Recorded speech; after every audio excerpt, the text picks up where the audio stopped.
जय जय नमोस्तु नमोस्तु।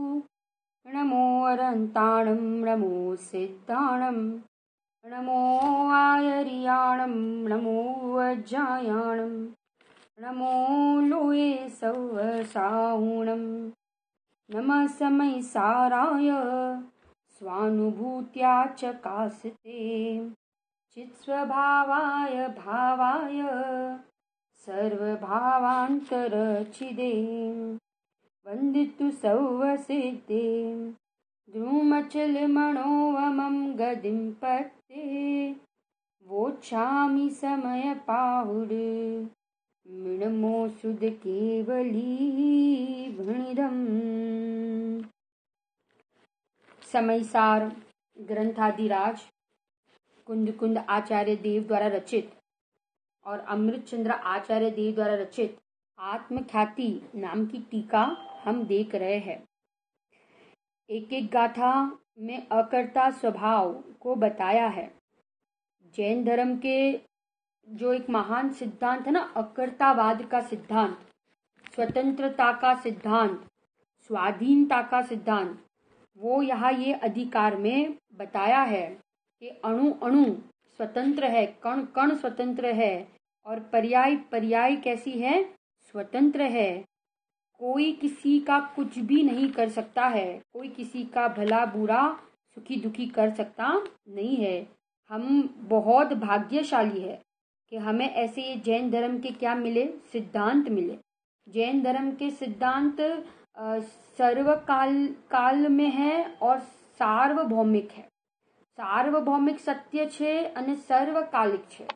સર્વકાલિક એટલે સર્વકાલમાં હોય અને सार्वभौमिक બધા માટે આ સિદ્ધાંત છે। कोई માટે अलग हो न किसी के लिए अलग हो, ऐसा नहीं है। सबसे सुंदर दर्शन, सबसे अद्भुत दर्शन, सबसे उत्कृष्ट दर्शन जैन दर्शन ऐसे हमें प्राप्त हुआ है। देव शास्त्र गुरु ये जैन धर्म के स्तंभ है। तीन कौन है? जैन धर्म के स्तंभ है।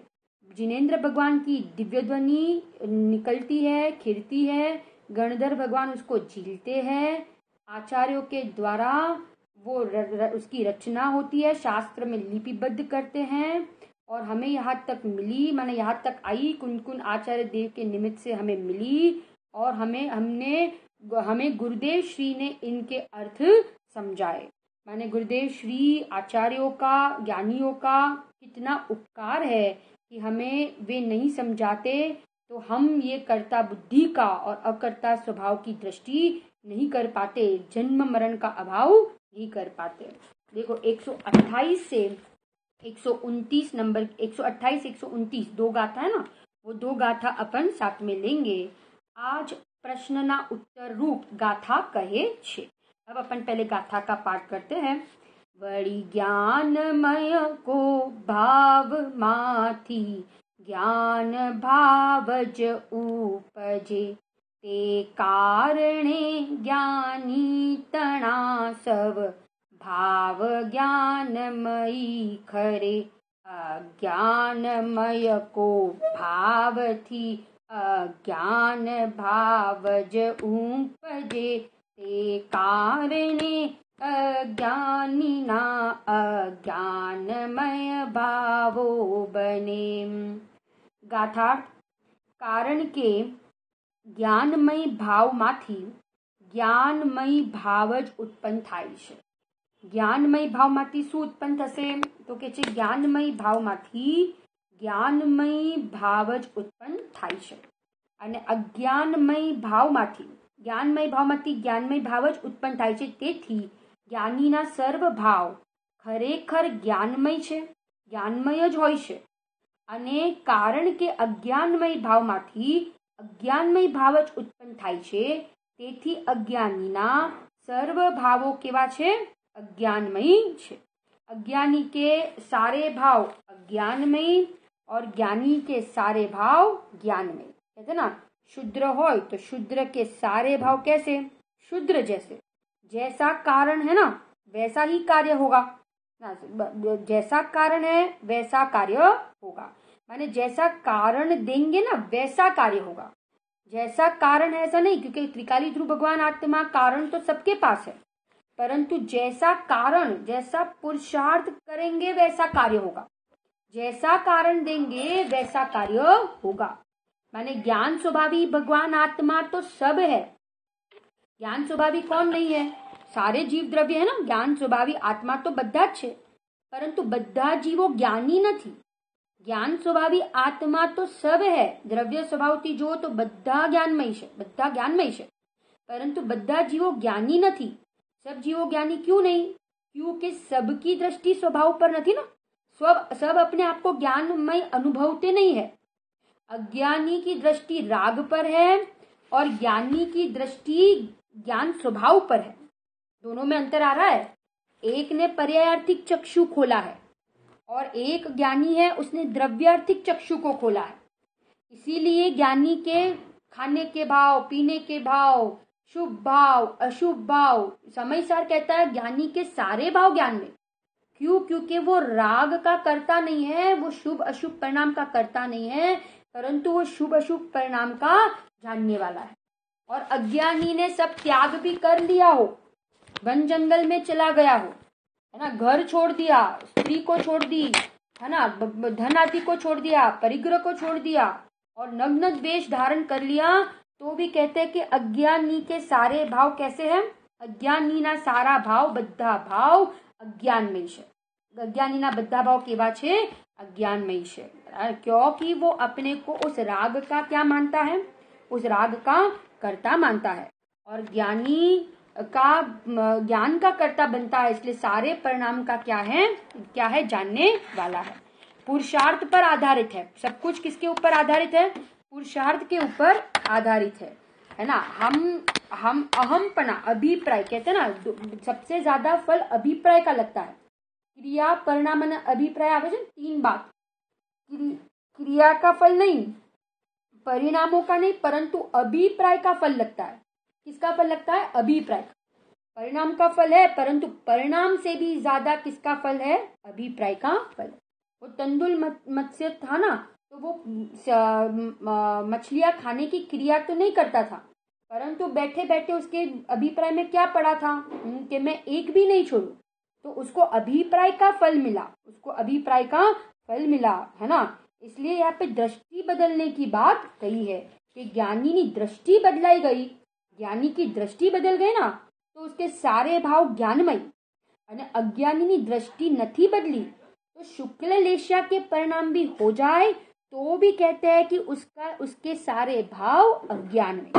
एक मेंढक का जीव है, एक तीर्यंत गति का जीव है, एक अनपढ़ जीव है, एक शेर का जीव, हाथी का जीव, है ना। ये सब जीव जिन्होंने सम्यक दर्शन की प्राप्ति कर ली, तो इन जीवों को तो ज्ञान नहीं था ना ज्यादा, कहा था उनको तो शास्त्र ज्ञान नहीं था, है ना। तो भी क्या कर लिया? तो भी अपने ज्ञाता स्वभाव को देख लिया, तो कहते हैं कि उनके सारे भाव ज्ञान में। और एक जीव माने हम ही ले लो कि हमने अनंत बार 11 अंग 9 पूर्व का ज्ञान लिया, इतना शास्त्र ज्ञान लिया, तो भी कहते हैं कि हमारे भाव कैसे कहे? अज्ञान में। ज्ञानी के सारे भाव ज्ञानमय और अज्ञानी के सारे भाव अज्ञान में। देखो टीका में और अमृतचंद्र आचार्य देव ने खुलासा किया है। क्या कहते हैं इधर? खरेखर अज्ञानमय भाव माथी जे कोई पण भाव थाय छे ते सगळोए अज्ञानमयपणाने नहीं उल्लंघतो थको अज्ञानमय ज होय छे। તેથી અજ્ઞાનીના ભાવ બધા અજ્ઞાનમય હોય છે અને જ્ઞાનમય ભાવમાંથી જે કોઈ પણ ભાવ થાય છે તે સગળોએ જ્ઞાનમયપણાને નહીં ઉલ્લંઘતો થકો જ્ઞાનમય જ હોય છે। તેથી જ્ઞાનીના બધા ભાવ કેવા છે? જ્ઞાનમય છે। શું કીધું અહીંયા એમ કીધું ને, सबसे पहले तो अज्ञानी की बात कही कि अज्ञानीना બધા भाव એટલે કે दया, दान, पूजा, व्रत, भक्ति आदि जितने भी परिणाम वो करता है ना, वो सारे परिणाम कैसे कहे? वो सारे परिणाम अज्ञानमय कहे। क्यों अज्ञानमय कहे? क्योंकि एक मेन पॉइंट आप इसमें लिखना कि उसको राग के साथ एकता बुद्धि है। एकता बुद्धि का भाव है ना, राग, मैं रागी, राग ये पढ़ाने के परिणाम, एक क्षयोपशम ज्ञान बढ़ा तो मैं धर्मात्मा, मैं ही क्षयोपशम ज्ञान वाला, है ना। तो ये परिणाम में एकत्व बुद्धि की, इसीलिए उनके भाव को, उनके परिणाम को अज्ञान में कहा। एकता बुद्धि श्रद्धा की विपरीतता, इसलिए जितने भी परिणाम है वो सब कैसे हैं, अज्ञान में है, बराबर ना। यहाँ पे गुरुदेव ने बहुत अच्छा कहा है कि शास्त्र ज्ञान નથી એનું નામ अज्ञान નથી। शास्त्र ज्ञान नहीं है उसका नाम अज्ञान नहीं, परंतु आत्मा को नहीं जाना ना, भिन्न भिन्न नहीं जाना, भेद ज्ञान नहीं किया, तो उसको, उस भाव को अज्ञान में कहा। क्योंकि शास्त्र ज्ञान तो जो है ना, वो तो परलक्षी ज्ञान है। पंडित तोडरमल जी ने तो मोक्षमार्ग प्रकाशक में कहा ना, रहस्यपूर्ण चिट्ठी में, कि पर सत्तावलंबी ज्ञान છે। કયું જ્ઞાન છે? પર સત્તાવલંબી જ્ઞાન છે। माने એ જ્ઞાન શાસ્ત્રમાં તો આવે છે કે વ્યભિચારની છે। શાસ્ત્રમાં જવાવાળી બુદ્ધિ પણ અહીંયા કહે છે કે એ આત્મા का अनुभव नहीं कराएगी, परलक्षी ज्ञान है। इसलिए આ બધા રાગમાં જે તન્મયપણું છે તે બધા ભાવો કેવા છે? તે બધા ભાવો अज्ञानमय कही दिया। कितना गजब का ये कौन मानेगा, है ना। अज्ञानी तो कहेगा कि पुण्य भला है और पाप बुरा है, ये भेद पाड़ता है ना। अज्ञानी तो कहेगा, कौन कहेगा जगत में, कौन कहेगा? आता है ना कि पाप ने तो पाप बधा ज कहे। पाप ने तो યોગસારમાં ગાથા છે, ગુરુદેવે અહીંયા રેફરન્સ આપ્યું છે કે યોગસારમાં કીધું છે કે પાપ ને તો બધા જીવો પાપ કહે, परंतु विरला अनुभवी जीवो ज पुण्य को भी क्या मानेंगे? पाप मानेंगे। पुण्य परिणाम ने पण केवा लागशे? पापमय लागशे। एमा अटकशे नहीं, एमा मिठास नहीं आवे, परंतु अज्ञानी को तो उसमें मिठास आ जाती है। इसलिए दो बात देखो, अज्ञानी और ज्ञानी के लिए, अज्ञानी को व्यवहार नहीं परंतु व्यवहाराभास है। अज्ञानी को व्यवहार नहीं है परंतु व्यवहार का पक्ष है। फिर से, अज्ञानी को यथार्थ व्यवहार नहीं है परंतु अज्ञानी को क्या है? व्यवहार का पक्ष है। और ज्ञानी को व्यवहार है परंतु व्यवहार का पक्ष नहीं है। दो बात ज्ञानी अज्ञानी के लिए क्या कहा? फिर से, अज्ञानी को व्यवहार नहीं है परंतु व्यवहार का क्या है? पक्ष है, बराबर। अज्ञानी को व्यवहार नहीं परंतु अज्ञानी को व्यवहार का क्या है? पक्ष है। और ज्ञानी को व्यवहार है परंतु उनको व्यवहार का क्या नहीं है? पक्ष नहीं है। इसलिए पर्याय है ना, पर्याय तो कहते कि पर्याय होना दुख का कारण नहीं है, पर्याय का ज्ञान होना भी दुख का कारण नहीं है। क्या कहा? दो चीज, पर्याय का होना वो दुख का कारण नहीं, और पर्याय का ज्ञान होना वो भी दुख का कारण नहीं, परंतु पर्याय दृष्टि होना, पर्याय दृष्टि, अपने को हीन दीन मान लेना, कोई भी परिणाम हो जाए अपने को हीन दीन मानना, उसका नाम पर्याय दृष्टि, और वो अनंत दुख का कारण है ना। और द्रव्य दृष्टि, द्रव्य स्वभाव सुख का कारण नहीं, परंतु द्रव्य स्वभाव की दृष्टि वो सुख का कारण। द्रव्य स्वभाव तो सुखमय है ही, परंतु द्रव्य स्वभाव मात्र होने से कोई जीव सुखी नहीं होता। द्रव्य स्वभाव की दृष्टि वो सुख का कारण है, पर्याय दृष्टि वो दुख का कारण है। पर्याय दुख का कारण नहीं, द्रव्य स्वभाव सुखी नहीं करता जीव को, परंतु द्रव्य स्वभाव की दृष्टि तो जीव सुखी, और पर्याय स्वभाव की दृष्टि तो जीव दुखी, है ना। पर्याय पर इसे का ना स्व समय और पर समय, पर्याय में एकाकार वो जीव पर समय, और स्वभाव में जे एकाकार छे ए जीव केवो छे? स्व समय छे, है ना। पर्याय को बदलना नहीं है, पर्याय में कुछ भी नहीं करना, परंतु पर्याय ऊपर से क्या हटा देना? लक्ष्य हटा देना, दृष्टि हटा देना, है ना। और द्रव्य स्वभाव की जहाँ दृष्टि, इसलिए तो 13वीं गाथा में कहा ना समय सार की कि 9 तत्व केवा छे? 9 तत्व अभूतार्थ छे। 9 तत्व में छिपी हुई आत्म ज्योति का अनुभव करना, उसका नाम सम्य दर्शन है। 9 तत्व नियम सार में तो कही दीधु कि 5 नियम सार में तो कह दिया कि औदयिक, औपशमिक, शापशमिक और शायिक भाव की पर्याय भी बहिर्तत्व है। सारे ये 4 पर्याय बहिर्तत्व, અને एक पारिणामिक भाव वो अंतर तत्व है। कौन सा भाव? पारिणामिक भाव अंतर तत्व, અને 4 पर्याय केवी छे? बहिर्तत्व। माने 7 तत्व वो बहिर्तत्व, और सात तत्व से भिन्न वो एक पारणामिक भाव जो जीव जीव तत्व है, वो कौन है? अंत तत्व है। वो कौन सा है? अंत तत्व है। ऐसे यहाँ पे ये बता रहे हैं कि इसलिए तो है ना, द्रव्य रूप करी सर्व थीर, परजय थीर है कौन। पर्याय से तो कोई स्थिर नहीं है, परंतु द्रव्य से देखे तो सब कैसे हैं? स्थिर है। स्थिर का आश्रय लेंगे तो सुखी होंगे, और अस्थिर का आश्रय लेंगे तो दुखी हुए बिना रहेंगे नहीं। हमें बाहर में कुछ भी व्यवस्थित नहीं करना है, सब कुछ व्यवस्थित ही है, खाली हमारी मान्यता को व्यवस्थित करना है, ठीक करना है। किसको ठीक करना है? अपने अभिप्राय को बदलना है। हमको ऐसा लगता है कि बाहर में इसको बदल दे, इसको ऐसा कर दे, इसके औदिक भाव ऐसे क्यों हो रहे, इसको बदल दे, ये संयोग को बदल दे, संयोग को हटा दे, ये संयोग को ला दे, है ना। अभी तो शरीर है, अभी नौकर्म है, तो कैसे होगा काम। परंतु ये सब अपने जगह पे सब व्यवस्थित है। हमें क्या करना है? हमें इन सब से दृष्टि हटाकर एक स्वभाव की दृष्टि करना है। ज्ञायक नु बड़ लेवानुं छे, कारण के ज्ञायक ज आश्रयभूत तत्व है। बाकी ये तो सब कहते हैं ना, समय सार में तो 9 तत्व को भी स्वांग कह दिया। 9 तत्व બધા स्वांग छे। संवर निर्जन मोक्ष तत्व ने पण स्वांग कही दीधું, तो પછી बाह्य तत्व, बाह्य संयोग ની તો આપણે શું વાત કરીએ। वो तो आने जाने वाले परिणाम है, सब बदलने वाली चीजें है। कोई दम नहीं है, कोई सार नहीं है। एक सारभूत कोई पदार्थ है तो कौन है? विश्व में एक अपना तत्व है, एक अपना शुद्धात्मा है, સર્વોત્કૃષ્ટ। બેન્ચીય વચનામૃતમાં લખ્યું છે ને કે અજાયબી છે, ગાયક છે એ અજાયબી ઘર છે। 7 વંડર્સ નથી, એક વંડર છે। કોણ? એ મારો ચૈતન્ય તત્વ वो वंडर है। मैं ही सबसे सुंदर, सबसे उत्कृष्ट तत्व हूँ। ज्ञानी की दृष्टि गायक प्रति क्यारे हटती नहीं, और अज्ञानी की दृष्टि कभी गायक पे जाती नहीं है। कितना बड़ा अंतर है ना, ज्ञानी और अज्ञानी के बीच में। देखो यहाँ पे कहा ना कि ज्ञानी ना બધા ભાવો કેવા છે? જ્ઞાનીના બધા ભાવ જ્ઞાનમય છે, અને અજ્ઞાનીના બધા ભાવ અજ્ઞાનમય છે। કેમ? કારણ કે ज्ञानी राग થાય છે, ज्ञानी को राग होता है, परंतु राग के साक्षी है। राग के क्या है? ज्ञाता है। आर्थ रौद्र ध्यान के परिणाम भी हो जाते हैं ज्ञानी को, ऐसा नहीं है। कषाय के परिणाम भी होते हैं। देखो ना, युद्ध लड़े ना, भरत जी और बाहुबली के बीच में युद्ध हुआ, है ना। रामचंद्र जी और रावण के बीच में सीता जी के लिए युद्ध हुआ।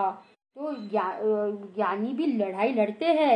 नरक में तो प्रति समय नारकी या सम्यक दृष्टि नारकी भी लड़ाई लड़ते हैं। और सीता जी के वियोग में रामचंद्र जी भी कितने परिणाम बिगड़े थे कि नहीं। पर्वतों को, पेड़ को, सबको पूछते थे कि नहीं कि मेरी सीता कहाँ है ना। तो आर्थ ध्यान के परिणाम होते थे कि नहीं। लक्ष्मण जी का मुर्दा लेके 6 महीना घूमे, उस समय भी कैसे परिणाम हुए होंगे। 6 महीना माने क्या क्या बात करें, माने 6 दिन नहीं, है ना। 6 दिन नहीं, परंतु कितने 6 महीना लेके वो मुर्दा घूमते रहे। परंतु एक समय के लिए भी, और रामचंद्र जी तो शायिक सम्यक दृष्टि थे, एक समय के लिए भी उनको उस राग के परिणाम में एकत्व बुद्धि नहीं हुई। वे उस राग के क्या थे? मात्र जानने वाले थे। उस राग के कर्ता नहीं थे, परंतु ज्ञाता थे। इसलिए आएंगे शुभ परिणाम भी आएंगे और अशुभ परिणाम भी आएंगे। किसी से डरना नहीं है। शुभ आए अशुभ आए, शुभ आए तो हमें अच्छा लगता है और अशुभ आए तो बुरा लगता है, परंतु ज्ञानी तो दोनों परिणाम के क्या है? जानने वाले हैं। परिणाम आते हैं और जाते हैं, और इसके बीच में भी मैं तो टिकने वाला हूँ, मैं तो अनादि अनंत तत्व हूँ। ऐसा जो मानेगा उसके सारे भाव ज्ञानमय, और ऐसा जो नहीं मानता है, अज्ञानी है, उसके सारे भाव कैसे बताए? अज्ञानमय बताए। बाहर में तो किसी का अभिमान करने जैसा नहीं है। देवशास्त्री गुरु बाबू युगल जी की आती है ना जयमाला में के संसार महा दुख सागर के प्रभु दुखमय सुख आ भासों में, मुझको न मिला सुख क्षण भर भी कंचन कामिनी प्रासादों में। कंचन माने सोना, कामिनी माने स्त्री, और प्रासादों माने महल। इन किसी में से मुझे सुख मिला नहीं है। संसार महादुख सागर के प्रभु दुखमय सुख आभासों में, मुझको न मिला सुख क्षण भर भी कंचन कामिनी प्रासादों में, तन धन को साथी समझा था, पर ये भी छोड़ चले जाते, मेरे न हुए ये मैं इनसे, अति भिन्न अखंड निराला हूँ। गजब की पूजा लिखी है बाबूजी ने, माने कितना जबरदस्त भाव भरा है और कितनी वैराग्यमयी 12 भावना उसमें पूरी दी हुई है। तो गजब की रचना की है। ऐसा लगता है कि ये जो छंद है ये तो हमेशा अपने को गुनगुनाना चाहिए, क्योंकि इससे हमारा परद्रव्य से रुचि टूटती है और स्वभाव की रुचि होती है। ऐसे यहाँ पे ये गाथा जो है ना, इसमें यही कहना चाहते हैं 128 और 129 नंबर की गाथा में कि ज्ञानी ना બધા ભાવ કેવા છે, જ્ઞાનમય છે, અને અજ્ઞાની ના બધા ભાવ અજ્ઞાનમય છે। ખરેખર જ્ઞાની ને જ પ્રત્યાખ્યાન હોય, आलोचना हो और प्रतिक्रमण होता है। अज्ञानी को यथार्थ रूप में आलोचना भी नहीं है, प्रतिक्रमण भी नहीं है और प्रत्याख्यान भी नहीं है, क्योंकि उन्होंने क्या नहीं किया है, भेद ज्ञान नहीं किया है ना। स्व और पर का भेद ज्ञान नहीं हुआ है, स्व और पर के बीच में उनको भिन्नता भाषित नहीं हुई है ना। परंतु ज्ञानी को दोनों के बीच में क्या आ गया, भिन्नता भाषित हो गई है, बराबर, कि ये स्व में और पर है, ये दोनों कभी एक हुए नहीं है। और अज्ञानी दोनों एक नहीं होने के बावजूद भी दोनों को कैसा मानता है, एक मानता है ना। इसका नाम ही क्या है, अज्ञान है। बहुत पुरुषार्थ चाहिए, क्योंकि इसमें अनंत पुरुषार्थ है। भाषा में तो आ जाए, विकल्पों में भी आ जाए, पढ़ा भी ले, क्षयोपशम भी बढ़ जाए, धारणा में भी रह जाए, परंतु प्रैक्टिकल करने में बहुत पुरुषार्थ है। क्या कहा, थ्योरी तो अनंत बार पढ़ी, परंतु मानने में बहुत पुरुषार्थ।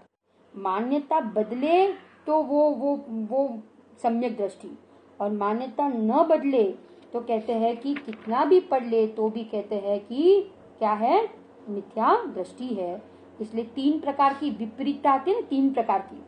अज्ञानी को 3 विपरीतता चलती है। कौन सी 3? कारण विपरीतता, स्वरूप विपरीतता और भेदाभेद विपरीतता। 3 प्रकार की विपरीतता, कारण, स्वरूप और भेदाभेद विपरीतता। कारण विपरीतता माने क्या? कारण विपरीतता माने कारण ही उल्टा मानते हैं, कारण ही गलत मानते हैं, कार्य का कारण। जैसे ज्ञान होता है आत्मा से, ज्ञान हो रहा है आत्मा से, परंतु मानते हैं कहाँ से? ज्ञेयों से, इंद्रियों से, पुस्तक से, निमित्त से, प्रकाश से। तो इन सब से ज्ञान मानते हैं, ये हो गया कारण विपरीतता।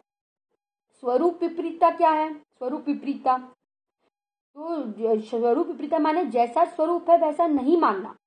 ये शरीर में नहीं हूं, परंतु अपने को ये शरीर वाला मानना, अपने को राग वाला मानना, अपने को ये सारे संयोग वाला मानना, है ना। इसका नाम क्या है? स्वरूप विपरीतता। और भेदाभेद विपरीतता, भेदाभेद तो कहते हैं जिसमें भेद है उसको अभेद माने, और जो अभेद है उसमें भेद माने। ज्ञान और आत्मा अभेद है, परंतु उसमें क्या मानता है? भेद। और राग और आत्मा में भेद है, परंतु मानते हैं कैसा? मानते हैं अभेद। माने से શું છે? અભેદ। એનું નામ શું છે? કારણ વિપરીતતા, स्वरूप विपरीतता અને भेदाभेद विपरीतता। यहाँ पे ख्याल आ रहा है कि नहीं? तो गुरुदेव बहुत बार ये दृष्टांत देते हैं ना कि ऋषभ देव भगवान को जब केवल ज्ञान हुआ ना, ऋषभ देव भगवान को जब मोक्ष हुआ तो भरत जी के आंख में से आंसू आ गए। भरत जी को बहुत दुख हुआ। क्यों दुख हुआ? क्योंकि आज दिव्य ध्वनि समाप्त हो गई, निर्वाण हो गया ना, अब भगवान की वाणी नहीं खिलेगी। तो उनको ऐसा भाव आया कि भरत क्षेत्र में सूर्य क्या हो गया? अस्त हो गया। ऐसा विचार करके उनको बहुत दुख लगा, आंख माथी आंसू આવી ગયા। तो પછી કોઈ દેવ આવીને એમને પૂછે છે કે ભરતજી તમે તો શાયિક સમ્યક દ્રષ્ટિ છો, તમને કેવી રીતે રડવું આવી જાય છે? તમને કેવી રીતે રડવું આવ્યું, है ना? आप कैसे दुखी होते हो? आप तो शायिक सम्यक दृष्टि हो। तो फिर उन्होंने कहा कि अभी जो राग है ना, अभी मुझे पूर्णता की प्राप्ति नहीं हुई है, परंतु अभी भी मुझे कमजोरी है ना, अस्थिरता जन्य राग है, परंतु मैं उस राग का भी क्या हूँ, जानने वाला हूँ, मैं उस राग का कर्ता नहीं। दृष्टि स्वभाव पर से कभी हटती नहीं, परंतु अस्थिरता जन्य राग उनको आए बिना रहता नहीं है। राग आता है, परंतु राग के ज्ञानी कैसे होते हैं, ज्ञाता होते हैं, राग के जानने वाले हैं, राग के कर्ता बनते नहीं है। ऐसा यहाँ पे ये गाथा में कहा कि ज्ञानी ना બધા ભાવ જ્ઞાનમય છે અને અજ્ઞાની ના બધા ભાવ કેવા છે, અજ્ઞાનમય છે, બરાબર ને। એટલે અહીંયા ગાથામાં જો ટીકામાં પાછું આપણે 128 129 હવે જો ભાવાર્થમાં શું કહે છે, ભાવાર્થ में कहते हैं જ્ઞાનીનું પરિણમન અજ્ઞાનીના પરિણમન કરતા જુદી જ જાતનું છે। જ્ઞાનીનું પરિણમન અજ્ઞાનીના પરિણમન કરતા જુદી જાતનું છે। અજ્ઞાનીનું પરિણમન અને જ્ઞાનીના પરિણમનમાં અંતર છે ને। જ્ઞાનીનું જ્ઞાનમય પરિણમન છે, તેથી અજ્ઞાનીના ક્રોધ, માન, વ્રત, તપ ઇત્યાદि સર્વ ભાવો અજ્ઞાન જાતિને ઉલ્લંઘતા નહીં હોવાથી અજ્ઞાનમય જ છે। શું કીધું અહીંયા, અજ્ઞાનીના ક્રોધ, માન, વ્રત, તપ ઇત્યાદि સર્વ ભાવો અજ્ઞાન જનિતને નહીં ઉલ્લંઘતા, અજ્ઞાન જનિતને નહીં ઉલ્લંઘતા હોવાથી અજ્ઞાનમય છે, અજ્ઞાનમય છે। એટલે અજ્ઞાનીના બધા ભાવ કેવા છે, અજ્ઞાન। હા, અજ્ઞાન જાતિને નહીં ઉલ્લંઘતા તે બધા ભાવો કેવા છે, અજ્ઞાનમય છે। અને જ્ઞાની સર્વ ભાવો જ્ઞાન જાતિના હોવાથી જ્ઞાનીના બધા ભાવો જ્ઞાન જાતિને ઉલ્લંઘતા નહીં હોવાથી કેવા છે, બધા અજ્ઞાનમય જ છે। એટલે જ્ઞાનીના બધા ભાવ કેવા છે, જ્ઞાનમય છે, અને અજ્ઞાનીના બધા ભાવ કેવા છે, અજ્ઞાનમય છે। કોઈ પણ પરિણામ થાય છે તો એમાં કેમ, મેં એક અહીંયા ગુરુદેવે શું મેઇન પોઈન્ટ કીધો, કેમ જ્ઞાનીના બધા ભાવ જ્ઞાનમય અને અજ્ઞાનીના બધા ભાવ અજ્ઞાનમય છે। જ્ઞાનીના શુભ ભાવ હોય કે અશુભ ભાવ હોય બધાને જ્ઞાનમય કીધા, અને અજ્ઞાનીના શુભ હોય કે અશુભ ભાવ હોય બધાને અજ્ઞાનમય કીધા। કેમ, એક જ મેઇન પોઈન્ટ એમાં એ છે કે જ્ઞાની એ પરિણામના કરતા નથી અને અજ્ઞાની એ પરિણામના કરતા થાય છે, એટલે એના બધા ભાવ અજ્ઞાનમય કીધા। અને જ્ઞાની એના ભાવના જાણનાર છે, એટલે એના બધા भाव केवा छे, ज्ञानमय छे। कारण कि अभी वो शुभ अशुभ जो ज्ञानी का भी जो राग है ना, वो जो राग है अस्थिरता जन्य राग, वो अनंत संसार का कारण नहीं है। अस्थिरता जन्य राग है ना, अब जो ज्ञानी को बचा है तो वो अनंत संसार का कारण नहीं है। माने ज्ञानी का राग मर्यादित है और अज्ञानी का राग अमर्यादित है। अज्ञानी का राग अनंत संसार में रखड़ाएगा और ज्ञानी का राग मर्यादित है ना, वो अनंत संसार का क्या नहीं है, अनंत संसार का कारण नहीं है। दोनों में कितना अंतर है, एक को दोनों को राग है, परंतु एक का राग अनंत संसार का कारण और एक का राग माने थोड़े भव कराएगा, बराबर ना, परंतु ज्यादा भव नहीं। ऐसे ही कहते हैं ना कि ज्ञानी को अब भव ही नहीं है, क्योंकि भव बिना के भगवान आत्मा को देख लिया तो भव रहित हो गए। क्योंकि अब जो थोड़े एक दो तीन भव बचे हो तो वो कहते हैं कि वो कोई गणतरी में लेवाता नहीं, ये तो बधा आटला अनंत भवनी सामे उसकी कोई गणतरी नहीं, उसको गिनने में ही नहीं आते हैं। ऐसे ये दो गाथा, इसके बाद की भी दो गाथा है, बहुत छोटी गाथा है, टीका भी गाथा छोटी है, 30 नंबर की गाथा। हम गाथा का पहले पाठ करते हैं। हवे आ अर्थ ने दृष्टांत थी दृढ़ करे छे। जो पहले बताया ना कि ज्ञानी ना बधा भाव ज्ञानमय और अज्ञानी ना बधा भाव केवा छे, अज्ञानमय छे, तो ये हवे दृष्टांत थी समझावे छे। अपन पढ़ते हैं, क्या कहते हैं, देखो पहले गाथा पढ़ते हैं। जम कनकमय को भाव माथी कुंडलादिक उपजे, पण लोहमय को भाव थी कटकादि भावो निपजे। यम भाव बहुविध उपजे, अज्ञानमय अज्ञानी ने, पण ज्ञानी ने तो सर्व भावो ज्ञानमय एमज बने। बहुत जबरदस्त, बहुत ही सुंदर यहाँ पे दृष्टांत के द्वारा अपने को और यहाँ पे आचार्य ने सरल कर दिया। क्या कहा कि जेम सुवर्णमय भाव माथी सुवर्णमय કુંડળ વગેરે ભાવો જ થાય છે અને લોહમય ભાવમાંથી લોહમય કડા વગેરે ભાવો જ થાય છે। શું દ્રષ્ટાંત આપ્યું કે જેમ સુવર્ણમય ભાવમાંથી એટલે કે સોનું હોય તો સોનામાંથી શું બનશે તો કે સોનાના જ દાગીનાઓ બનશે અને લોખંડ હોય તો લોખંડમાંથી શું બનશે લોખંડના જ દાગીનાઓ બનશે। એવું તો ન બને ને કે સોનામાંથી લોખંડના દાગીના બને ને લોખંડમાંથી સુવર્ણના દાગીના બને, તો એમ તો ના બને, બરાબર એમ। અને લોહમય ભાવમાંથી લોહમય કળા વગેરે ભાવ છે, તેમજ અજ્ઞાનીને અજ્ઞાનમય ભાવમાંથી અનેક પ્રકારના અજ્ઞાનમય ભાવ થાય છે અને જ્ઞાનીને જ્ઞાનમય ભાવમાંથી સર્વ જ્ઞાનમય ભાવ જ થાય છે। શું કીધું અહીંયા? જ્ઞાનીને સર્વ ભાવ જ્ઞાનમય અને અજ્ઞાનીને બધા ભાવ કેવા થાય છે? અજ્ઞાનમય। કારણ કે અજ્ઞાનીની દ્રષ્ટિ કોના ઉપર છે? અજ્ઞાનીની દ્રષ્ટિ સંયોગ ઉપર છે, पर्याय ऊपर છે, पलटने वाला अंश ऊपर છે, जो अस्थिर है उसके ऊपर है, उसको अपना मानता है, इसीलिए उसके सारे भाव अज्ञान में। और ज्ञानी की दृष्टि किसके ऊपर है? ज्ञानी की दृष्टि जो नित्य है, जो सर्व जीव छे सिद्ध सम जे समझेते थाय, ऐसा जो समझता है वो जीव कौन हो जाता है? ज्ञानी हो जाता है, जिसकी दृष्टि मम स्वरूप है सिद्ध समान। मम स्वरूप मारू स्वरूप किसके जैसा है? सिद्धों के जैसा है, बराबर ने। एवी ज्ञायकमय जे पोताने ज्ञायकमय अपने को अनुभवता है ना, तो वो जीव क्या हो जाता है? पर्याय में ज्ञानी हो जाता है। इसलिए दृष्टांत देते हैं ना, कैमरा का दृष्टांत देते हैं कि कैमरा जब हम फोटो निकालते हैं ना,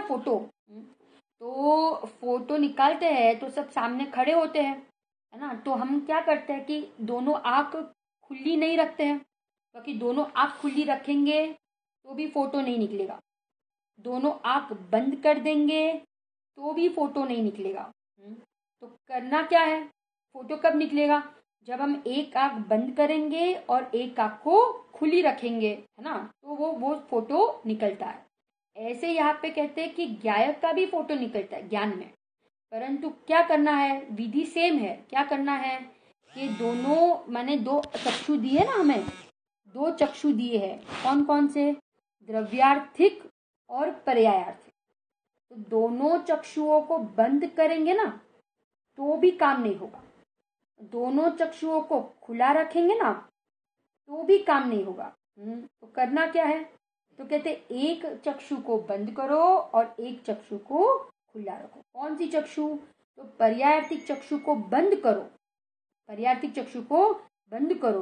प्रवचन सार की 114वीं नंबर की गाथा, 114वीं नंबर की गाथा है, बहुत ही इंपॉर्टेंट गाथा है। उसमें कहा है कि पर्यायार्थिक चक्षु ने सर्वथा बंद कर नाखो અને દ્રવ્યાર્थिक चक्षु ने खोल से तो नियम थी उस जीव को अपने आत्मा का अनुभव हो जाएगा।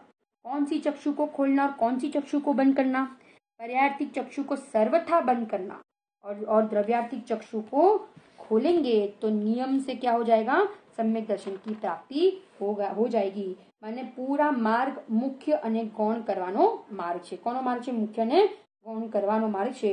यहाँ मुख्य गौण हो जाएगा तो नियम से आत्मा हो जाएगा मुख्य, आत्मा को करना है मुख्य और पर्याय को करना है गौण। यहाँ पे कहते हैं ना कि ज्ञानी ना બધા ભાવ જ્ઞાનમય અને અજ્ઞાની ના બધા ભાવ કેવા છે? અજ્ઞાનમય। એની માટે દ્રષ્ટાંત શું આપ્યું કે સુવર્ણમાંથી નિયમથી સુવર્ણમય દાગીના બનશે અને લોખંડમાંથી નિયમથી લોહમય દાગીના બને છે। એવી રીતે જ્ઞાનીના सम्यक दृष्टि जीवना બધા ભાવ કેવા છે? જ્ઞાનમય છે, એને પરિણામ થાય છે, પરંતુ પરિણામ થાય છે તો સમયસર મેં उसको ગણતરીમાં નથી લીધા। કેમ નથી લીધા? કારણ કે એ તો અસ્થિરતાજન્ય કર્મના ઉદયમાં એવા એક પ્રકારના પરિણામ થાય છે, પરંતુ એ બધા તળવાવાળા પરિણામ છે અને અજ્ઞાનીને પરિણામ થાય છે પરંતુ એને નવો બંધ કરવાવાળા પરિણામ છે। એટલે અજ્ઞાનીના બધા ભાવને કેવા કીધા? અજ્ઞાનમય અને જ્ઞાનીના બધા ભાવ જ્ઞાનમય.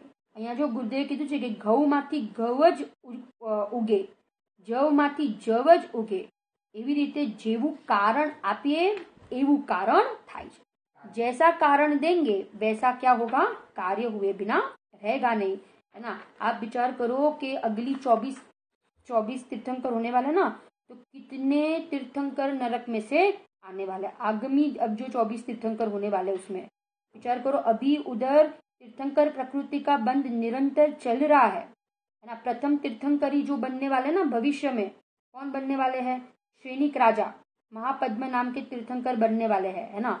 विचार करो, श्रेणिक राजा का जीव नरक में है और अभी निरंतर उनको कृष्ण लेशा के परिणाम, अशुभ देह, दुर्गंधमय देह, क्षेत्र भी अशुभ, लेशिया भी अशुभ, परिणाम भी अशुभ, परंतु कौन है वे, कौन है, ज्ञानी है. क्यों, क्योंकि निरंतर वो उन परिणाम और क्रिया से अपने आप को कैसा जान रहे, भिन्न जान रहे. इसलिए आता है ना कि बाहर नारक दुख कृत भोगे, अंतर आनंद घटाघटी. अंदर में तो आनंद की क्या है, घटाघटी है, क्योंकि वो अपने आप को ज्ञायक अनुभवते हैं ना, इसलिए वो नरक का क्षेत्र उनको दुखी करने में समर्थ नहीं है. और वैमानिक स्वर्ग का देव अपने आप को आत्मा नहीं मानता है ना, तो उसको सारे सहयोग उनको दुख का कारण लगता है. माने अनुकूल सामग्री होती है ना, तो भी वो कषाय के कारण से, मिथ्यात्व के कारण से दुखी होते हैं. इसलिए कोई हमें दुखी सुखी नहीं करा सकता.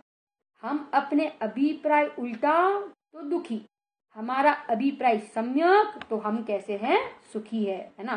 देखो इधर एक प्रश्न किया है, गुरुदेव श्री को एक प्रश्न पूछा है कि ज्ञानी ने उदयनी बड़जोरी थी राग आवे छे એટલે શું. ઉદયની અહીંયા બળજોરીથી રાગ આવે છે એટલે શું. તો ગુરુદેવને જવાબ દિયા કે ઉદયની બળજોરીથી રાગ આવે છે એટલે કે નિમિત્તની મુખ્યતાથી કહ્યું છે કે ઉદયની કમજોરીથી, ઉદયના કારણે એને આ રાગ આવે છે. પરંતુ એ જે રાગ આવ્યો ને, वो जो ज्ञानी को राग आया, वो ज्ञानी का राग जो हुआ वो उसकी पुरुषार्थ की कमजोरी के कारण से हुआ. ઉદયની બળજોરીથી રાગ આવ્યો એમ નિમિત્તની મુખ્યતાથી કહેવાય છે. પરંતુ એ જે રાગ આવ્યો એ પોતાની પુરુષાર્થ, अपने पुरुषार्थ की हीनता, अपने पुरुषार्थ की कमजोरी के कारण, अपने अपराध के कारण ये राग आया है. जड़ कर्म ने निमित्त ने कराया हो ऐसा नहीं है. उदय राग को कराए, कर्म राग को कराए, निमित्त राग को कराए, ऐसा नहीं है. अपना राग है इसीलिए ये परिणाम ऐसे होते हैं. इसलिए ज्ञानी की दृष्टि भी उपादान पर होती है, ज्ञानी की दृष्टि निमित्त पर नहीं होती है.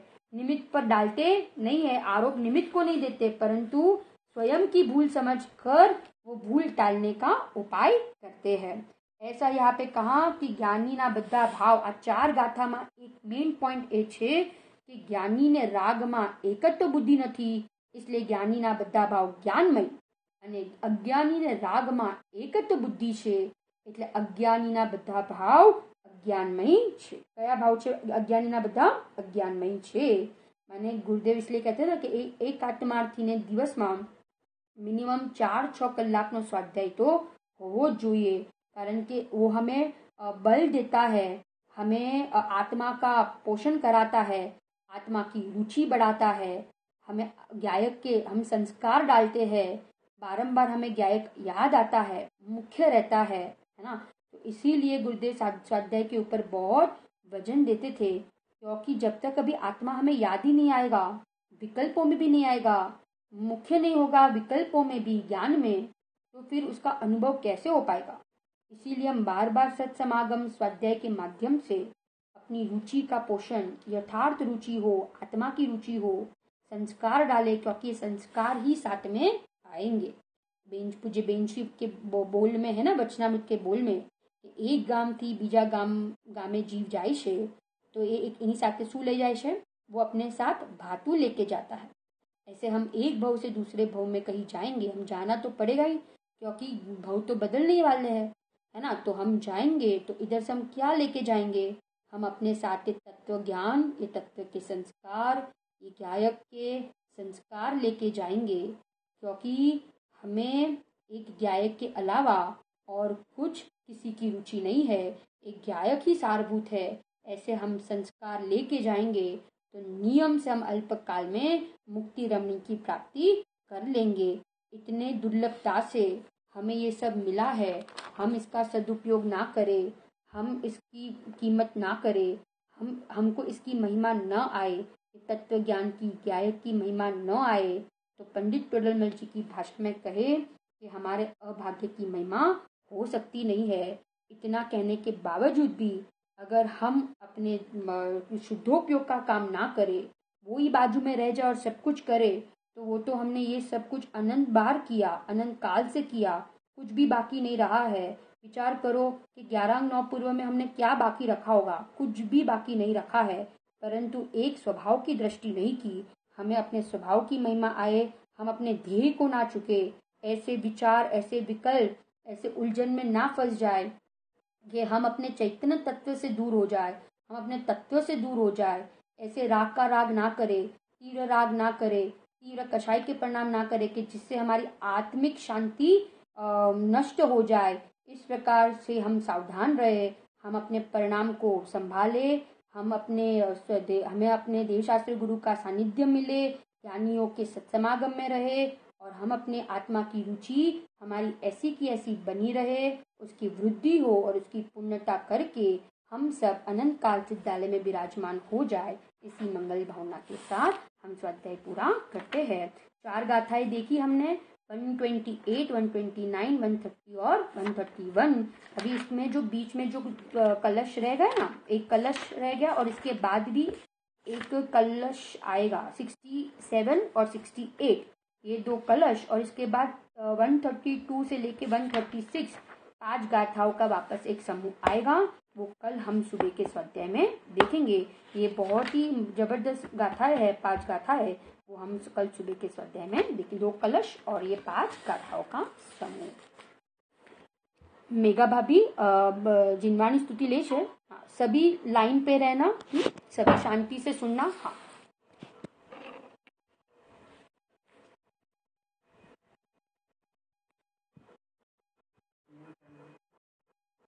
मेघा भाभी आवाज नहीं आ रहा है। हेलो मेघा भाभी।